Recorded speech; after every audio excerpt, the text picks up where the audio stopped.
John's going to continue the theme of celebration and look at the best of the summer. And doesn't it feel like summer, everybody? No. I'm John Rostron. I'm losing my voice because I've been in post at the Association of Independent Festivals for 11 months, so I've not quite done a full year. I've never been to the Showman show before until today. And I've lost my voice because I've just had such a great day. So much talking, so many meeting people that I've only met on Zoom, loads of new people, and I've found this afternoon so inspirational and amazing. The point of this last panel is going to be a celebratory headline act where we've got four. We're missing someone. Yeah, I was just wondering. I think Hannah. Is just out. She was just outside. Yes. And really, it's about. So we do need here she comes. It's really so the Association of Independent Festivals. We are a group of festivals, music festivals, independent music festivals in the UK that come together and work together and share and collaborate and lean on each other and support each other through the hard times and celebrate the good times. We also now, because there's so many of us, we have a direct line to government and we speak to government a lot and we lobby them a lot and we also report on behalf of our sector a lot. So if you run an independent music festival in the UK, you should come and join us. But this last headline slot is for these people to speak, to celebrate the best of the summer. Obviously, sometimes in the media, the headlines you read. My favourite story that I've learned in this job not my favourite story, I've learned many stories. One story I heard in this journey was somebody who told me from a festival that their local paper or in the area ran a headline a couple of years ago that was "Nobody died at such and such festival." And the media sometimes likes those kind of stories. They like the tragedies and they like the disasters, and they don't celebrate the good. And lots of the good stuff doesn't really get to come out. Although I felt like this afternoon I've just heard not only great things from this year, but I've heard some, particularly with the Innovation Awards, some great things for the future. But this last 40 minutes is going to be about great things. I think to circle back to Kathy, I might have paraphrased it wrong, but in Kathy's opening bit, she said something like, let's celebrate love, let's practice love, and this is about practicing love. I think somebody else said that too, so I'm well up for that. So really, these five are going to headline. They've got lots of great things that they've done this summer, and they're going to talk to you for 5 minutes or whatever they want to do, and celebrate some of the good things that they've done. I don't know. We might. Have you got microphones? Yeah. Yes. You've met some of them already, so maybe quickly they could each introduce themselves, so you know who they are, and then I'll pick upon somebody to start. My name is Pauline Bourdon, and I'm a sustainability coordinator for Team Love. And Team Love is a Bristol-based event and festival company, and we produce 5 festivals this year, 2 in Bristol, 1 area at Glastonbury, 1 in London, and 1 in Croatia. Cool, I'm Josephine. I'm here with Canby Events. We're behind Shamabala and a smaller, lesser known, because it's for kids, festival in, I was going to say Wales, but it's on the border, called Starry Skies. And we do consultancy in the industry as well. Hi, I'm Vikki. I'm head of sustainability for Live Nation UK and Ireland, working across companies that are part of the Live Nation group are here today. We've got Festival Republic, DF Concerts, Academy Music Group are just a few of the companies that I work with. I'm Hannah. My company's called Betternotstop, and I'm today here representing Kendal Calling and the Leave Nothing But Memories campaign. Tess, I'm Event Operations Manager at Boomtown and Head of Sustainability. Great. I'm going to pick on somebody to start with because there's been various topics covered this afternoon, but I think in Pauline's bag, she's got mycelium and reusable cable ties, which I don't think have been covered. So if it's okay, could I start with you, Pauline, and you could talk about those? And Yeah, that's okay. I'm going to start with kind of the idea was to showcase 2 different type of initiative from kind of micro to micro. And I'm also a lecturer in event sustainability, and I've been enthusiastically talking about reusable cable ties. My students are not quite yet in a professional world, and they don't understand the enthusiasm behind it. So I do think now I'm talking to a crowd that will understand my excitement about bringing reusable cable ties in our festival. But what was really interesting specifically was the team effort behind it, and kind of showcase how much it takes for sometimes something that can look quite small to change drastically. So we engaged the production team, which some of them are here, and what we did is that we're starting to source different type of reusable cable ties and have that conversation. But instead of us as event organizer making this decision of what we thought would be best, what we did is that we brought the Scream team to our offices and actually order some of these different cable ties and just ask them, because they are the person that are going to use it, they are the person that is going to work with that material, to just try them on and actually choose the one that felt for them the most fitted to that operation. So they choose one type of reusable cable tie. We look at the scheduling too, because obviously I'm not going to say the misconception. We learned that it's a misconception, but the idea is that potentially it will take longer for them to then be taken away at the end of the event. So we increase also their breakdown time with an extra day to kind of cater for that and try to test it. And something, again, that is really exciting within our companies, because we have all these events throughout the year. When we start a initiative, so that was for Love Saves the Day in May, when we started to introduce the reusable cable ties, they go all the way to Waterworks and Drum and Bass All Star, which finish mid-September in London. And what we found is that obviously Love Saves the Day was the first testing ground for that initiative. Some things got slightly amended, but by the time we were to Forwards, which was at the beginning of September, that extra day that we invested in terms of crew time, actually they gave it back, because they realized that they were way much faster at taking down the cable ties by just being reusable. And then by the time obviously Waterworks and Drum and Bass All Star happened, it was pretty good to just realize that we actually used the same cable ties for a Scream, across, so not 5, but 4 different events, and they were exactly the same. And by that time too, the site crew too was involved into it and was starting to use these cable ties, and the ones that we had left in our containers, single use, were not absolutely used for these operations. So that was just an example. I was really excited about it, to see that it was not only successful within the team and that teamwork, but it was also successful in terms of business, because we actually been able to spend less by the end of the summer. So that was just a good example of how teamwork and actually taking the time to embed in initiatives, discussing with everyone, and sometimes also not thinking that because with my sustainability hat I know better than other team, and actually getting them involved and hear from their experience, we've managed to make that initiative really strong and really successful. So now we'll be embedded across all our events. And the mycelium one is that bigger scale type of initiative. Something that is really exciting is that Julie's Bicycle have done a lot of work with the Arts Council to now embed an environmental pillar into public funding. And to me, that's quite essential. One, because I'm French, and the French landscape, public financing and events works hand in hand. So to me, it was really, really interesting to see that. But number 2, because having access to public funding when it comes to sustainable research is essential. As we all know, a lot of the things that we think of when we try to make these decisions or create new initiatives is the business risk to it. So having public funding in order to test that and to research was essential, because we could just kind of play around. And what we did is that we found Temple Design Studio, actually, from Simon Carroll, came to us and approached us because he wanted to find a solution to using plastic-based material for creative build, specifically for set design in festivals. And he came across that material that is made for insulation, that is made of mycelium and hemp. And mycelium is the root network of mushroom. So mushroom is the fruiting body, and mycelium is the underneath network, and it connects pretty much everything under the soil. That helps trees passing on nutrients, for example, or communicating with each other. And it's an incredible material to be used, and you can transform it. So by dropping a little bit of mycelium into hemp in a mold, we ended up with these panels. And what I wanted to know is, can we actually manipulate them like we could manipulate polystyrene, for example? Oh yeah, there you go, there's some pictures here.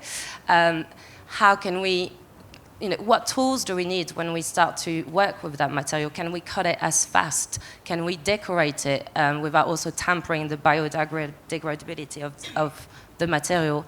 And what timelines also these new materials require? Because again, we're in a fast-paced industry, so we want things to be sorted quite quickly. We're on time frame very restricted and sometimes budget. So it's been absolutely wonderful to be able to actually explore that safely and not just freaking out about how it's going to impact our business down the line. And it's been a really, really wonderful story because we've been able to showcase it for the first time at Glastonbury in the Silver Haze area, which is an area where people not really engaged with environmental practices or initiative compared to other areas of Glastonbury. And by having it here, by the way it looked, by the way it was placed on site, we suddenly had ravers that were just really tired and dehydrated and needed a bit of shade and just came into the structure, and then suddenly they were like, what is that material? And then suddenly it's like mushroom. It's like, ooh, mushroom. What do you mean mushroom? And then we were able to completely engage it on another level, and it would have never had these discussion and experiences if that structure and that framework was not here at a festival. So it was a really true testament of using festival as places to explore, places for micro-utopias, and kind of testing spaces. And again, in terms of audience development, it was pretty interesting to have so many different people from different way of life, walk of life, to come and interact with it. And the reception was really, really positive. What we find out is that people want to touch it, which we kind of had the idea of it, but we didn't realize how much because it's so new. You kind of just wanted to go, boop. How does it feel like? How does it look like? And we've managed to use biomaterials all the way, so the material is still biodegradable. We had different creative coming and exploring from different industries, creative industries, and we have a full-on report that will come out before the end of the year. For all of you to consult, so you can find them on our Team Love website or on the Silver Haze and Glastonbury socials too. You will be able to consult that and consult our findings. And I can't say again how thankful I am for the Arts Council to finally opening funding and for Julie's Bicycle to do that work of lobbying across these sectors, because now it means that we've done that work, we have a piece of legacy for the industry, and if someone else wants to try it and someone else wants to continue that research, they can take our report and they don't have to start from scratch. They can start kind of where we left it, and it continues to grow. I like that you gave that a shout out, because there's some positive news coming for festivals in the next couple of weeks from that department. Joe, you work for a festival that's renowned for innovation in this area, so you've got a notebook full of things, but what particularly has shone for you this year? Yeah, that's what I was going to say. Joining Shamabala 6 months ago, it's like, okay, well, what impact can I have? Because everything's bloody done and dusted. So for me, as a vegan person joining Shamabala, the thing I'm most excited about this year was working on our food footprint, which is a first for us. And I haven't seen too many other festivals, a lot of us working on it, but like putting a figure to that. We always say, here's a big chunk, and 80 to 90% is travel, the rest is kind of our operational impact. But actually there's certain unknown percentages in there that we're just not really confronting because it's a lot of work basically. So this year we really focused on our food footprint and finding out exactly what the impact of each of our dishes was, all of our ingredients, and we've got a figure for that this year, which is amazing. I mean, we've been working with food traders for years and years and years. Since 2016, we went meat and fish free. In 2019, took dairy milk off the menu and disposable coffee cups. So again, a lot of it's been done and dusted. But this year, we basically worked really hard with our food traders to encourage, basically form really close relationships with them and encourage them to use Clamato. It's a nice topic to be focusing on today with all of the chat we've had about food, but Clamato, the carbon impact software, we had all of our food traders vigorously enter all of their recipes, all of their ingredients on the platform. A couple of difficulties there with certain ingredients maybe not being exactly what they've used. So some of the traders had a few complaints about that. So there's definitely some feedback for Clamato that we've shared as one of their only 7 festival clients as a case study. But they got all of their recipes onto the software. So they had each menu item, each restaurant, and thus overall the whole festival for our food traders mapped on that software. So that was the first step. Second step was asking them for how much they sold of each of those meals, which was a little bit more of a difficult sell because obviously they were like, why are you asking? Are you going to up our prices? And I was like, no, I promise. I'm the sustainability nerd. I just want to know for the tonnage of CO2. And actually, 70% of them provided me with those details. So, kill them with kindness, basically, is step 2. And get them to tell you how much of everything they sold. And then using those 2 figures, we could figure out exactly how much carbon equivalent was on the dishes of our food traders, overall impact. And then I worked with our crew catering behind the scenes to find the same sort of figures for our crew catering. So we've got an overall figure now, which is amazing. It's X tons, I don't know how much to reveal, but, it's significant, basically. So it's roughly looking at about sort of 13 to 14% of our impact. So the next challenge is then figuring out how to communicate that with our audiences who are, again, really with us on the journey because they're all sort of super eco nuts. A lot of them are converting or converted super eco nuts at Shamabala, so they kind of have had our impact reporting, really, really beautifully displayed for years on end. And this is a sizable chunk that we're going to add on, and then we're going to explain, who's responsible for that chunk. Is it our operational footprint? Is it the traders? Is it, that's the next step in the journey, I think. But yeah, it's a really exciting milestone to know exactly how many tons of carbon equivalent were on our plates, and thus kind of, how responsible we are for that. And the second thing to mention is just another nice one on transport. This is the first year that we provided rail packages. Super duper simple. We've not done that before, but just giving people a subsidized ticket, so reducing the cost of their festival ticket basically, so they can party harder if they travel on the train and carry all of their stuff with them. And we had 1,000 people do that. It meant that our public transport percentage increased by 10%. So we were at 25% of our audience taking public transport last year. Now we're at 35%. So we're over a third. Woohoo! So yeah, quite simple. Coach packages, rail packages, just making it super simple for people to pick that, giving them the information on why, how, how we're going to support them, pick them up, drop them off, etc.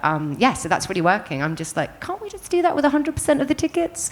But we'll see how that goes this year. Those are our 2 major feats, basically. Oh no, that's really great. That's really great. And on the latter, that's why we keep lobbying government about the rail strikes and the industrial action, saying for a festival sector, you do all this good work, and then if they don't resolve the strikes, it can really set your travel plans back, and we try and relay the difficulties of that. But also really inspirational with the food, because one of the things that's been great about today is that wherever you are on the journey, I loved the food panel earlier. I learned about 60-40 food. I'd never heard of that before. But wherever you are on the journey, there's always the next thing and the next thing, and I love the fact that you're sort of pushing down the line. Vikki, I'm just moving along in order now, so Tess has got the most time. She's hoping the clock will run out. Vikki, you have a big responsibility because your festivals at Live Nation are some of the biggest. And so there must be a challenge sometimes, because when you can't introduce something small, it's got to be wide.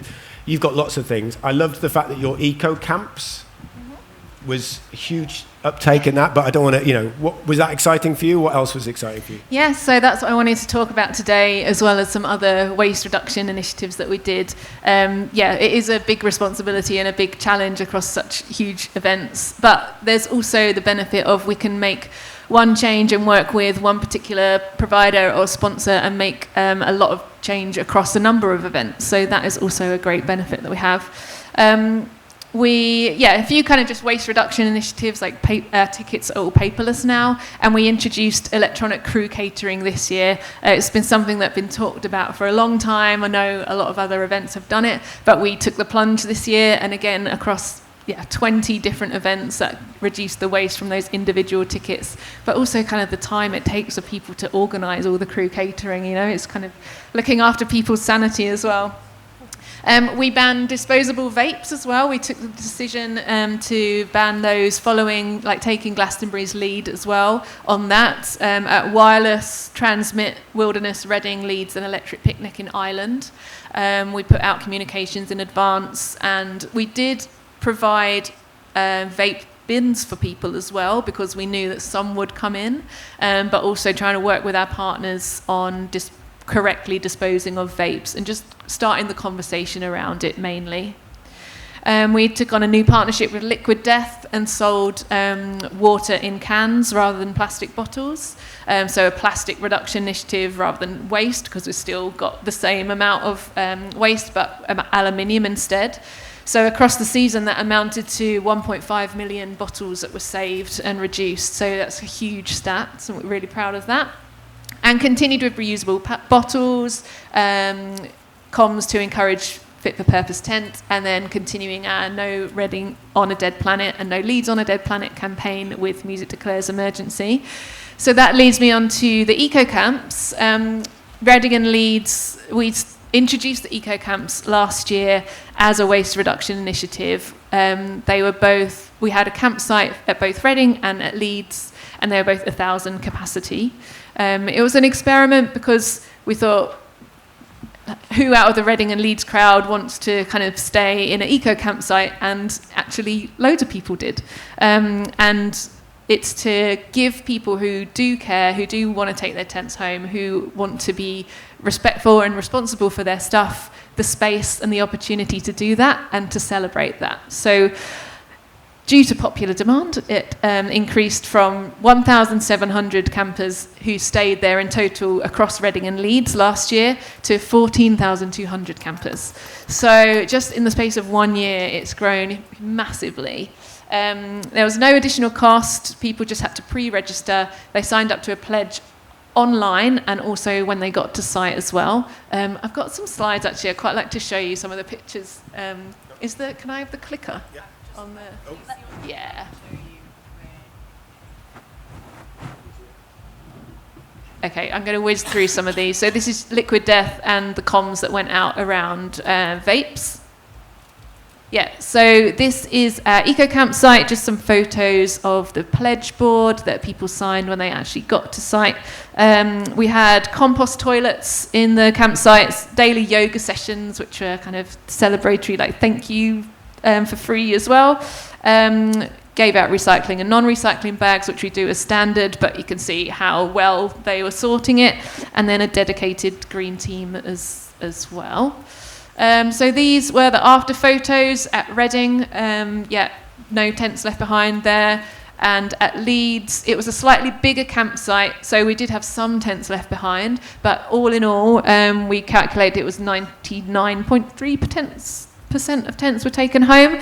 And yeah, Reading and Leeds get quite a bad press for the amount of tents that were left behind generally. But at least with this pocket, we've got amazing group of people, amazing community, and the feedback that we got was so positive. I think some of the learnings between Reading and Leeds is in the numbers really. Having two smaller campsites seemed to work better to continue that communication and to keep that connection with our campers.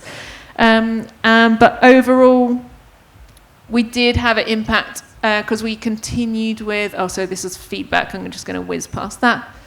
But in terms of the impact across the festival, this was the development of our No Reading and No Leeds on a Dead Planet campaign. So we had these information posters that were shared on social media, on the big screens, in between the acts and on posters. So we showed what we're doing as a festival, reducing emissions and plastic, trying to make it really simple for what matters to people coming, what you can do at the festival, the messages that we had there, make use of deposit schemes, our recycling reward scheme, take your tents home. And then the last one is what you can do when you get home as well. So that was working with Music Declares, signing up to their campaign. We also had Francis and the Climate Live team there to talk to the festival goers and what they could do to get involved with them afterwards as well. All in all, looking at not just the eco camps, a great stat that I'm really proud of, waste, it's estimated at Reading, reduced from 14% of the total waste of the entire festival in 22 down to 10% in 23. So yeah, making progress. I think it's great. And I think because the eco camps, that's the bit that gives me such hope. Because that's young people, predominantly at Reading and Leeds, voting with their feet and their tents and going to places and creating the environment that they want, and that's the environment that we want, and the jump is huge. It's 1,000 to 14,000 is a colossal change, and I'm so excited to see what happens next year. There was one other photo. Sorry, just want to show you this one. I just love this photo from the pit of people. Where is it? This one. This is people litter picking in the pit at Reading and Leeds, and in the mosh pit. I was like, amazing. Carry on, please. I'll take. Can we do? We'll do Hannah and Tess, and then we'll take a question. Yeah. And then Hannah, because partly why I don't know what you want to talk about, but I do, because last year you had such a massive impact with your Take Your Tent Home campaign at Kendal. It was phenomenal, and. That for you, has it been about doing new things this year, or has it been about oh my God, I hope we can do that again? What was it like? Yeah. So for context, we worked for 2 years with Kendal Calling on the Leave Nothing But Memories campaign, and in our first year, we did loads of different sustainability initiatives across the site, so many different things. There's a 200-page report on what we did. But the main thing for the festival directors was, does everyone take their tent home? That's the main issue we want you to solve. There is nothing, if anyone's here's worked a music festival, Monday morning is the worst day. Imagine Monday morning being your worst day, which was mine, but also the day where all your work is getting judged. All that hard work we'd done in the 10 months before, that was when I would know whether I'd done a good job or not.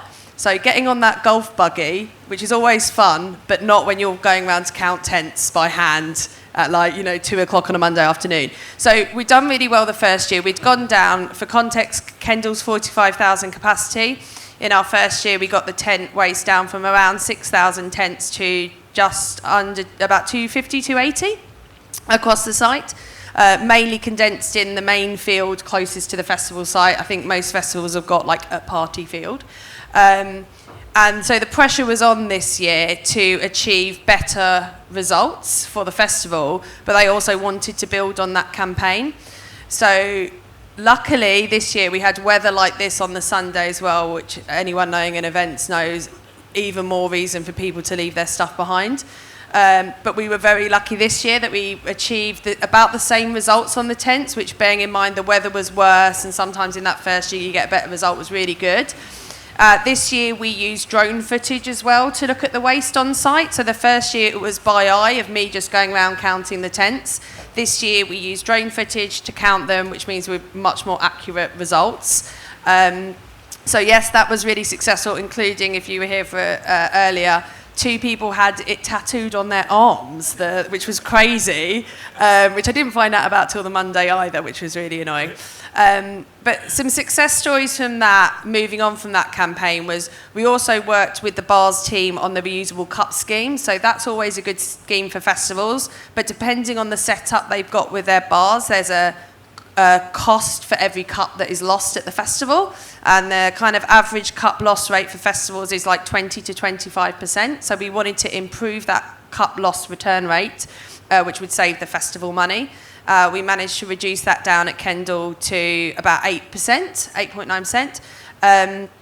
I think for the audience, whenever doing sustainability initiatives, as Vikki proved with the eco campsite, make it easy and cool to be part of that. So I always say easy, affordable, cool. If you've got the trifecta, brilliant, people are going to do it, but you want it to at least be easy and cool. So for us, we make it easy by having litter picking teams in the site, talking to the audience, helping them pack their tents up, teams of volunteers supporting them. And with the cup return scheme, I thought for me, even as the sustainability person, I end up with 6 of these cups, like taking home. I thought it's because when you're watching the band, you can't be bothered to go back and take your cup back, and you also don't want to hold it for an hour until you get your next drink. So really simple, we just got big signs saying cup return, and the teams walking around the main arena handing out tokens in exchange for the cup. It was worth the kind of £2 hire fee. But we ended up having 20,000 tokens used over the course of the weekend, which just made it easier for people to then be involved in that process of like, I want to do the sustainable thing. Have you made it easier for me? Yes, we have. Another thing about messaging to the audience, which is giving away a little bit of a secret, we've talked a lot about side-to-stage videos. I know a lot of events might not be big enough for side-of-stage videos. From our audience survey, people got most of their messaging from the posters we'd put on the back of the toilet doors. And I was like, that cost us about 200 quid, you know, for the posters and the design and then sticking them up. But the audience saw and responded to those posters more than they did the side-of-stage videos. So just to be conscious, you can do something at a very low cost that will connect with your audience there. The second thing I would like to briefly talk about is we actually started to think about how do we talk to the artists and get the artists to be more sustainable. So we trialled something on our main stage this year where our main stage artists actually had to go, we did the opposite, so rather than make it easy, we made it hard. So we made, rather than stick all their rider in their porta cabin, so they're all in their porta cabin, drinking a lot, you know, not socialising with each other, we actually created a kind of backstage area where they had kind of their main rider in, but anything like beers, snacks, kind of tuck shop sort of stuff that bands ask for, we basically had a token system. They had exactly the same amount of rider available to them, but there was just this step moment of they had to go over to the bar to get the drinks or to get the food.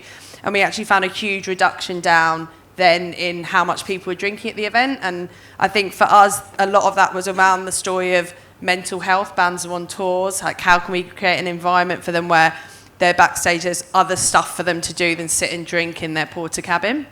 So yes, there was a cost involved in creating that area and that environment for our artists, but it balanced up with the kind of costs that were saved in rider, and also asking our artists to reduce their rider down and change to environmentally friendly things. So there's lots we're doing backstage, but I guess it's looking at, do you want to make it easier to be more sustainable or harder to not be sustainable? So like take it from both sides, but those would probably be the two I'd talk about today. Oh, that's brilliant. That's brilliant. And I also know in Kendal, there was quite, the community got involved, didn't they? I think with the tents in particular, they were sort of calling each other out and supporting each other, which perhaps is what was happening maybe with Vikki as well, is that the community starts helping each other and, you know, and maybe calling each other out. Or it's harder to leave your tent if everybody's looking at you. Or, and tents are such a visible thing, aren't they? I mean, I know there's so much under the surface, but it is the visible thing that the drones capture and the photos capture. So Tess, you've been patient there at the back at Boomtown. So yeah, tell us your successes, your highlights. What's you been enjoying this year?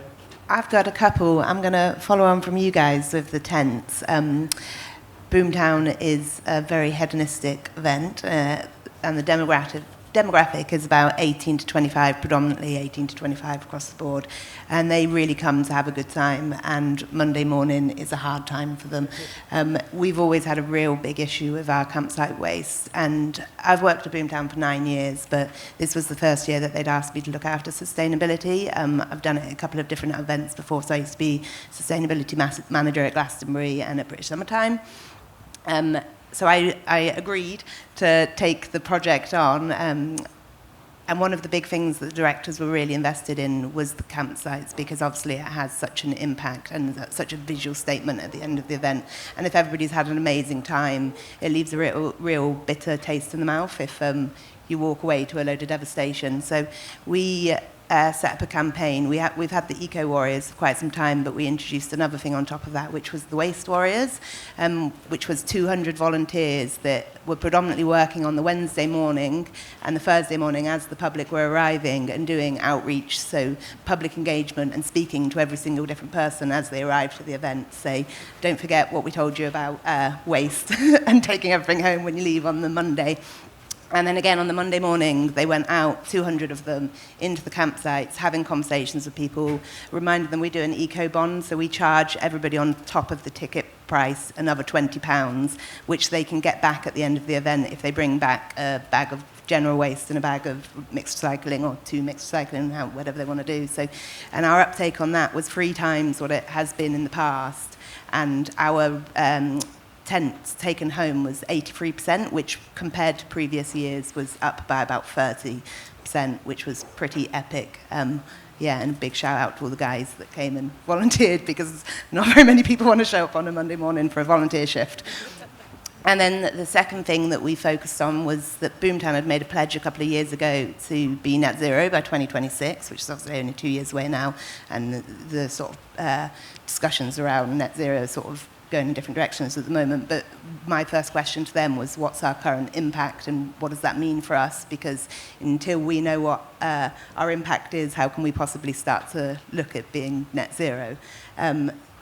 People that are sort of familiar with carbon reporting will know that the Scope 1 emissions are probably the easiest to figure out, because you get a waste report at the end of your event from your waste management company, and they'll tell you how much recycling you've had, how much general waste you've had, and then you'll have a fuel bill, and that will give you the majority of your Scope 1 emissions. And the difficult bit is your Scope 3 emissions, which is a bit of an unknown. So we were obviously focusing on production transport, public transport, and food and drinks, and our artist transport. And I think the thing that we took away most from the event was how much you can lean into the data that you're already collecting as part of your sort of day-to-day business activities. And if you're looking at gathering your Scope 3 emissions, it can be incredibly daunting because they go on forever. But in a lot of cases, you're actually already collecting a lot of that information for other purposes. So at Boomtown, we run on RFID, which is completely cashless.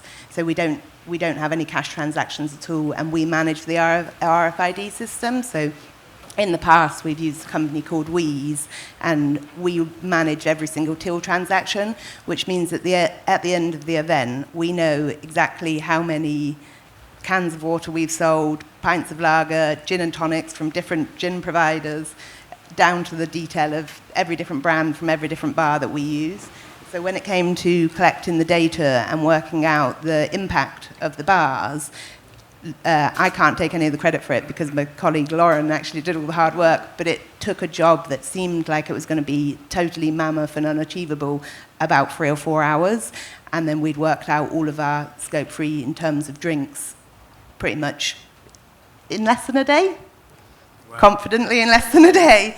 And that's, like I said, because we were leaning into the things that we already do. So rather than going out there and speaking to all of those different, I think we have about 45 different bar operators that work across the site. Rather than having to go and contact all of them, we just went and spoke to our cashless provider and said, give us the data. And that was the stretch of that one. We were also working with Clamato, like Shamabala. I think they've had slightly more success than us because you had a better uptake on your recipes. But we did the same thing where we took our Wheeze data and then we took our Clamato data and we just times one by the other. We had one particular mac and cheese, smoky bacon mac and cheese, and we sold 1,068 portions. And it was 2.2 kilos of CO2e, which was pretty devastating for us because that was the first one we looked at and we realized that that was going to be gigantic. But the difference between, obviously, our meals that were meat and meals that were vegan or vegetarian are phenomenally different, and we have been trying to increase, following in the footsteps of Shamabala, the amount of meat-free providers that we have on site. So we were gunning for 50%, and I think we did just over 50% in the end, and that's going to help bring that down because when we started to look at the impact of the different meals that we're providing, that's 2,000 kilos, so that's 2 tons just from that one type of smoky bacon mac and cheese. And so that's pretty terrifying because I'm not sure that's all that everyone was eating. So driving forward, just making sure that we can increase that sort of meat-free offering because we know that that's going to help us reduce the impact of our food. That's pretty much the 2 key highlights. That's amazing, that's amazing. I want to know what the mac and cheese will look like next year, whether unsmoked mac and cheese or... No more smoky bacon mac and bacon. cheese. Right, so we're... Oh my goodness, we've got 2 minutes. And there was a question. I don't know if that question is still lurking. So we'll take questions, if that's okay. I think it's a really easy one. I just wondered about the eco camps. When No, it's the same as your regular ticket. We just ask people to pre-register in advance, and that's got information about what you're signing up to and the pledge. When there's 50% in the eco camps and 50% in the non-eco camps, it's going to be like a Lord of the Flies situation, and then the winner wins. Any other questions? This gentleman here. I don't know if we've got a microphone. If not, just project your voice. I know that Boomtown also had a sort of a transport fund, and Shamabala did too. I was curious how Boomtown's one went. Well, we have a Wednesday ticket, and the majority of the tickets that are available for the Wednesday upgrade are only if you travel by public transport. So we naturally push quite a lot of people into it because they can't come on the Wednesday unless they're travelling by public transport. But did it go well? Oh, it went well, and we had rail strikes that weekend. We had rail strikes. It didn't impact us at all. We worked really closely with the rail providers, and they were just putting on hourly trains, and the hourly trains were completely stacked, but everybody was still arriving. We didn't see any drop-off at all. But we still want the government to sort that out. Any other questions? We've got 1 minute at the back, and then if we have time at the side, and then we'll be done. Thank you. Thanks. So about Shamabala, you were saying about encouraging more people to travel by transport, but you're also measuring what your traders are selling. And obviously there's a bit of a juxtaposition, trying to encourage people to maybe bring more of their own food to site or bring more things with them that they then consume. But then the impact of that on the traders, and I wondered if you considered that or if it's something that, your traders are considered. So just to clarify, encouraging people to bring... I suppose if you're trying to encourage people to bring more of their own food to site, to purchase on site, so that you reduce your carbon, no? We don't encourage people to bring their own food. They can, they do. It's something we're thinking about, especially with the cost of living crisis as well, as having more places for people to cook. So we're discussing that with our waste company and various other things. But to be honest, our traders are all amazing. Like I said, we've got this really close relationship with them through this whole, the fiasco of meat and fish free. We've got people who used to do bacon baps, and now they're like, no bacon baps with LEDs. So actually, our food traders are all remarkably supportive. And if not, we listen to the feedback and we work with them on all those sorts of things and pitch fees and stuff. So we're lucky, but kill them with kindness, basically, on that front. And just a quick one. What was the brand of the reusable cable ties? Mel? I'm looking at the production head's wizard behind the operation. I got them from Concept Products Limited. Concept Product, is that where you got them from? Concept Products Limited was that's the last bloke. That's it. Okay, we've come to time. Thank you, everybody. Gordon, Graham, what did I say, Gordon? Graham will do the closing bit. It's not me, but thank you to our panellists. It's been inspirational. Loads of great ideas, loads of success. Thank you very much. Thank you, John. And then Graham is going to close the show.